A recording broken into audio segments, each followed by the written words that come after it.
Salut à tous, bienvenue dans cette nouvelle vidéo qui sera consacrée aujourd'hui au Huawei Mate 20 Pro, un des smartphones les plus performants du moment. C'est le smartphone le plus puissant proposé aujourd'hui par Huawei. Il est commercialisé depuis la semaine dernière, je l'ai réceptionné aujourd'hui, donc il est encore sous blister, je m'en suis pas servi. Ce que je vous propose, c'est de faire une petite vidéo de déballage de la boîte, voir qu'est-ce qui est fourni avec ce smartphone vendu 999 euros. Donc on est vraiment dans le haut du panier des smartphones sous Android.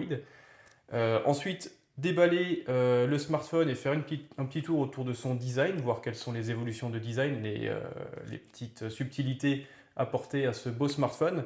Et ensuite, parler plutôt spécification, donc à savoir performance du processeur, tout ce qui est mis en avant dans la partie photo. Et comme d'habitude, n'hésitez pas à vous abonner, à poser vos questions dans les commentaires, j'y répondrai très rapidement. On se retrouve tout de suite pour le déballage. A tout de suite. La boîte est plutôt classique, elle ressemble vraiment à celle du Mate 20 et du Mate 20 Lite. Il n'y a pas forcément d'informations qui sont mises en avant, si ce n'est le partenariat bien sûr avec Leica et le côté triple caméra, même si on perd hélas le côté noir et blanc qui faisait selon moi la signature du partenariat Leica-Huawei. Après c'est un choix qui a été fait par Huawei, il est respectable ou pas, ça dépendra de vous et de vos choix. C'est une version dual SIM, donc Mate 20 Pro 128 Go avec 6 Go de RAM, version Twilight.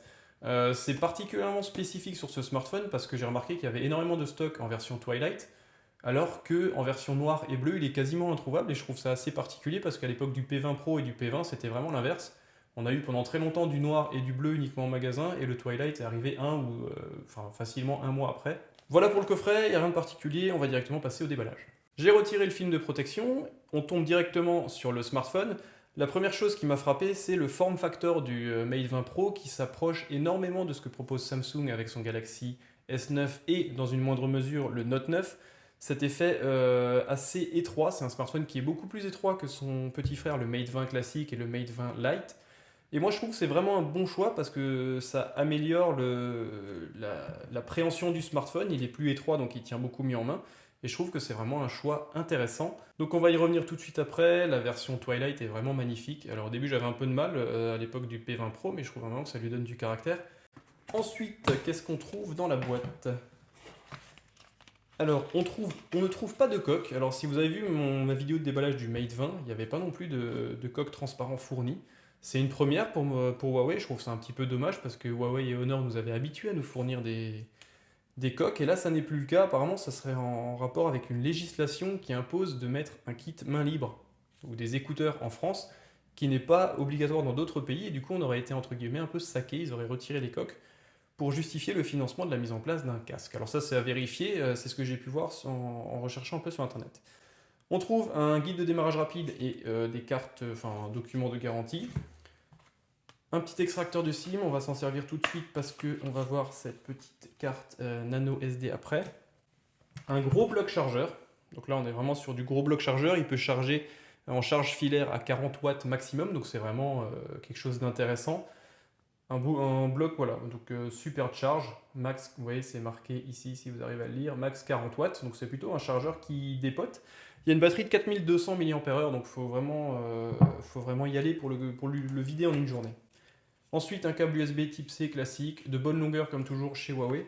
Et bien sûr, un adaptateur jack USB-C, un mini jack, et des écouteurs, bonne nouvelle, des écouteurs qui sont en USB type C. Donc pas la peine de se servir de ce petit connecteur, vous pouvez directement vous servir, si vous le voulez, des écouteurs fournis d'origine avec le smartphone. On se retrouve tout de suite pour faire un petit tour du design de ce superbe smartphone. Petit moment de plaisir.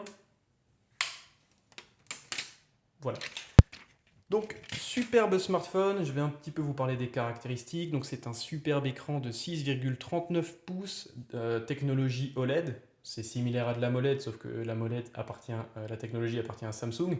Là, on est sur une version OLED, c'est exactement la même chose. Définition, on est en 2K+, ça nous donne du 3120 par 1440, 538 pixels par pouce.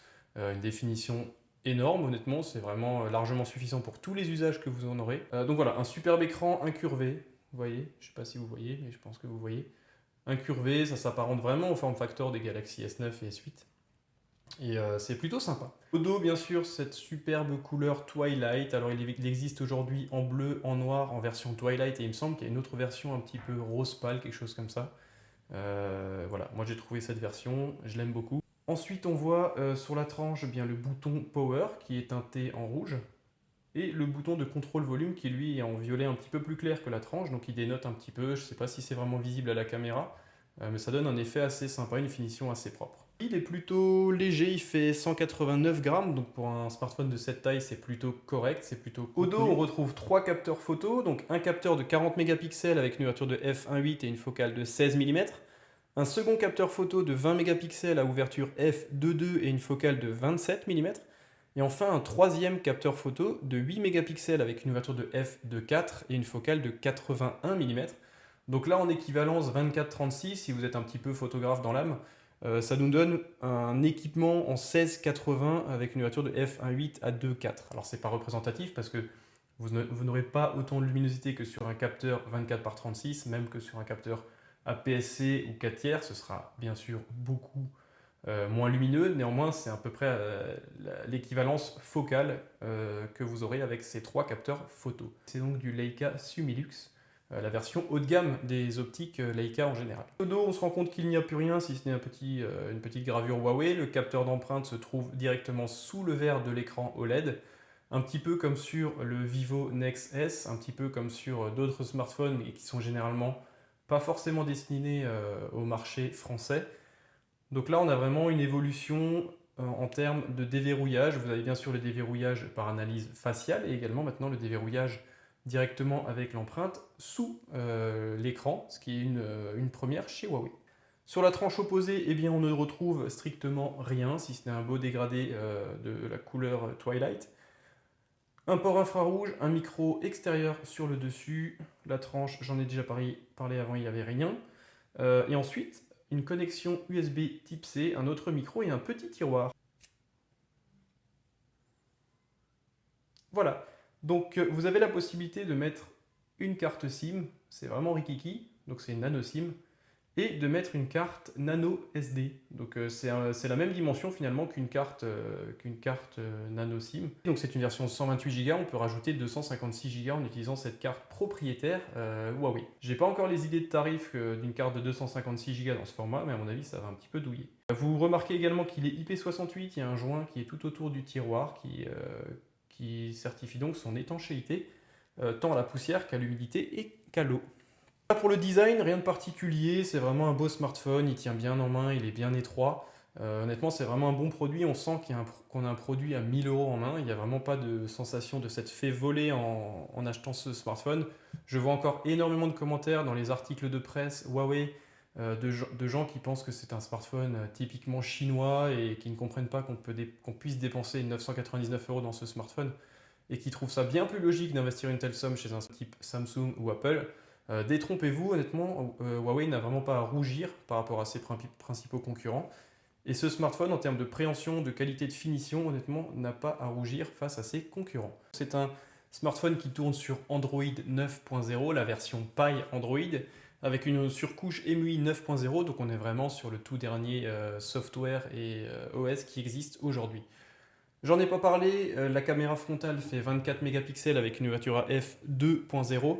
C'est plutôt une bonne caméra, après elle a tendance à lisser un petit peu les visages, c'était déjà le cas sur le P20 Pro, c'était déjà le cas sur le P20, c'était déjà le cas sur le Mate 20. Je pense que ça plaît énormément, principalement, sans vouloir faire de remarques un petit peu déplacées, aux personnes, au peuple asiatique. Je pense qu'en Chine, etc., ils sont assez fans de ce genre de traitement. En Europe, on l'est beaucoup moins. On n'aime pas trop l'aspect lissage de la peau, etc. Et je trouve que c'est un peu dommage que ce capteur, même en désactivant tous les effets beauté, soit hélas toujours un petit peu trop embellissant. L'écran, il est super beau, comme je l'ai dit avant, OLED 6,39 pouces, 538 pixels par pouce, c'est vraiment un superbe écran, très lumineux. Le menton est relativement fin sur le bas de l'appareil, il est incurvé, donc bien sûr les bordures sont vraiment étroites. L'encoche est assez massive parce qu'elle masque, comme sur l'iPhone XS, plusieurs capteurs qui servent au déverrouillage facial. Certains aiment, d'autres n'aiment pas. Moi, je m'y suis habitué. Vous avez bien sûr la possibilité de masquer cette encoche en générant une bande noire. Sur une technologie AMOLED, c'est d'autant plus sympa que le contraste est quasiment infini. Donc, on n'arrive pas finalement à faire la différence entre ce qui est généré par l'écran et le noir physique lié au cadre du smartphone. Qu'est-ce que je voulais vous dire d'autre sur ce smartphone en termes de vidéo? Vous avez la possibilité de faire des vidéos en 4K à 30 images par seconde et de faire des super ralentis à 960 images par seconde en définition Full HD. Ce qui est plutôt sympa, on s'en lasse un peu, mais c'est plutôt sympa. Au démarrage, j'ai configuré mon empreinte sous l'écran. Alors c'est vraiment un tout nouveau système, il faut vraiment s'y habituer. Ça n'est plus du tout comme sur les boutons physiques. Il faut vraiment appuyer beaucoup plus fort. Il y a vraiment une technologie qui est en train de naître un peu à travers ces smartphones. Selon moi, c'est pas encore totalement au point. Je l'avais déjà testé sur le Vivo Nex. Le OnePlus 6T qui est bientôt commercialisé également équipé de ce capteur, donc je le testerai pour vous pour voir si on est dans les mêmes termes en tant que performance. Voilà. Donc on va voir si on peut le déverrouiller. Vous voyez, vous avez une empreinte ici qui se manifeste. Voilà, donc en fait, il faut vraiment appuyer super fort. C'est assez déroutant parce que si vous posez votre... Oh, ça marche assez bien. En fait, il faut vraiment que toute la surface de votre doigt épouse le capteur. C'est assez spécifique. Honnêtement, je ne suis pas forcément très fan. J'aurais préféré un capteur physique à l'arrière ou alors passer uniquement comme sur l'iPhone XS et l'iPhone X par un déverrouillage facial. Sinon, qu'est-ce que je peux vous dire d'autre sur ce smartphone? Il est équipé bien sûr d'un module NFC, il est Bluetooth en 5.0, il existe en trois couleurs, noir, bleu, version Twilight, il est en vente actuellement à 999 euros. L'interface, je ne vous la fais pas découvrir parce que je pense que vous la connaissez. Si je passe dans à propos de l'appareil, donc vous voyez qu'on est en version 9.0 d'EMUI, en version 9 d'Android, un Kirin 980, donc le tout dernier processeur gravé en 7 microns. Plus le gravage est petit, plus les performances sont au rendez-vous et plus l'économie d'énergie est importante. Donc vous additionnez l'économie d'énergie liée au processeur à la mise en place d'un écran OLED à une batterie de 4200 mAh et vous avez ce qui se fait de mieux aujourd'hui en termes d'autonomie. Tous les tests sont sans équivoque. C'est vraiment un smartphone qui s'apparente à un dromadaire ou un chameau. Je ne sais plus lequel tient très longtemps. En RAM, on a 6 Go, vous avez une résolution d'écran en 3120 par 1440, vous avez la possibilité de réduire cette résolution pour économiser un peu de batterie. Sinon, vous pouvez le laisser en mode intelligent et il choisira en fonction de l'affichage de photos, de textes ou de vidéos quelle est la définition la plus adaptée. Voilà, donc c'est un smartphone qui pour moi est vraiment un coup de cœur. Il y a vraiment tout ce qu'on veut dans un smartphone d'aujourd'hui. Alors certes, 999 euros, c'est énorme, j'en conviens. Néanmoins, le projet est abouti et a été mené de fond en comble. C'est vraiment un smartphone qui est un des meilleurs smartphones de cette fin d'année 2018. Pour moi, le meilleur smartphone sous Android et potentiellement le meilleur smartphone de l'année parce que Apple, avec son iPhone XS, son XS Max, il n'a pas révolutionné l'industrie du smartphone, n'a pas mis en place de capteur sous l'empreinte, n'a pas mis en place de reverse charge, où vous pouvez charger les écouteurs ou le smartphone d'un collègue. Donc il y a vraiment quelques points qui sont intéressants, qui sont à mettre à l'honneur de Huawei sur ce smartphone. Voilà, donc je voulais vous le présenter, il est vraiment beau, il est vraiment bien fini, il est étanche, il a une grosse autonomie, un très bon écran OLED, trois capteurs photo qui, d'après les premiers tests, sont vraiment plutôt bons. Voilà, donc Donc, comme tout vous avez pour pu lui. voir dans cette vidéo rapide de présentation, on se rend compte que le Huawei Mate 20 Pro est vraiment un smartphone ultra haut de gamme de par ses prestations, tant en termes d'affichage d'écran, de performance photographique, d'autonomie ou des composants qui sont installés sur le smartphone. On a vraiment tout ce qui se fait de mieux aujourd'hui en termes de performance technique, à savoir un superbe écran OLED en définition 2K+, trois super capteurs photo. Alors le petit problème, c'est que Huawei a fait l'impasse sur sa signature qui était la photographie monochrome. C'est dommage parce que finalement l'exercice était très bien exécuté avec Leica. On avait vraiment un rendu et un piqué du capteur monochrome depuis le Huawei P9 qui était toujours supérieur au capteur RGB. Donc là, ils ont supprimé ce capteur. Ils ont pris un petit peu le chemin de LG en proposant un capteur grand angle. Alors est-ce que ça vous satisfera? Est-ce que vous serez un petit peu déçu par rapport à ce choix technique? Ça, c'est à vous d'en décider. Moi, je trouve que c'est un choix un petit peu dommage parce qu'il y avait vraiment une patte Leica qui était associée aux appareils photo Huawei. Et je trouve que c'est un petit peu dommage. Après, tout le reste, pour moi, c'est vraiment un des smartphones Android les plus performants, loin devant le Galaxy Note 9, loin devant le Oppo Find X ou le Vivo Nex ou n'importe quel autre type de smartphone. Il n'a pas du tout à rougir par rapport à un iPhone XS Max. C'est vraiment un smartphone qui est performant. Je suis surpris de voir qu'en stock on trouve plus de Mate 20 Pro Twilight que de version bleue ou noire. C'était totalement l'inverse à l'époque de la commercialisation du P20 Pro qui était quasiment introuvable au début en version Twilight. Celui-ci c'est une version Twilight, Dual SIM. avec la possibilité, comme je l'ai dit, d'ajouter cette carte nano SD qui est une signature un petit peu d'évolution d'évolution hardware finalement que Huawei propose. Ça fait toujours un petit peu grincer des dents. C'était la même chose à l'époque où Apple, avec l'iPhone 5, avait instauré la mise en place d'une carte nano SIM. Après, je pense que ça rentrera dans les mœurs et on se rendra vite compte que c'est un choix qui sera peut-être évident dans le futur et qui sera fait par plusieurs constructeurs. En termes de performance photo, comme je l'ai dit, c'est un smartphone qui en a vraiment sous le pied. J'ai pas pu faire de test, mais si ça vous chante, je peux faire une petite vidéo avec quelques clichés faits avec ce smartphone, à savoir le capteur classique de 16 mégapixels, d'une focale de 16 mm, une focale de 27 mm et une focale de 81 mm, donc pour vraiment ratisser toutes les propositions photographiques qu'on peut avoir dans une journée classique. Donc je peux faire une vidéo si ça vous intéresse avec différents essais de focale et d'ouverture. Enfin, d'ouverture non parce qu'elle est fixe, mais différentes positions de focale pour vraiment vous rendre compte de la différence entre une photo classique, une photo grand angle et une photo entre guillemets téléobjectif. Donc à voir, est-ce que j'aurai le temps de la faire ou pas. Néanmoins, je vais faire quelques tests avec ce smartphone personnellement. Donc vous pouvez comme d'habitude me poser vos questions dans les commentaires si vous voulez que je vous fasse des tests rapidement. Voilà, donc pour moi c'est vraiment un coup de cœur, il y a plein de choses qui ont été faites et correctement développées sur ce smartphone. Je trouve que le wireless reverse charging est vraiment un point fort, pouvoir charger le smartphone d'un pote en posant sur son téléphone, bah, c'est vraiment un point qui pour moi est intéressant.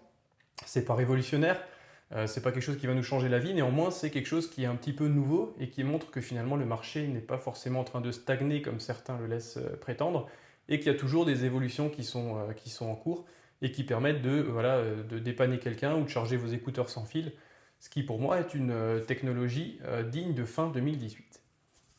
Merci d'avoir regardé cette vidéo, on se retrouve bientôt pour d'autres essais, il y aura normalement... Merci d'avoir regardé cette vidéo, on se retrouve très prochainement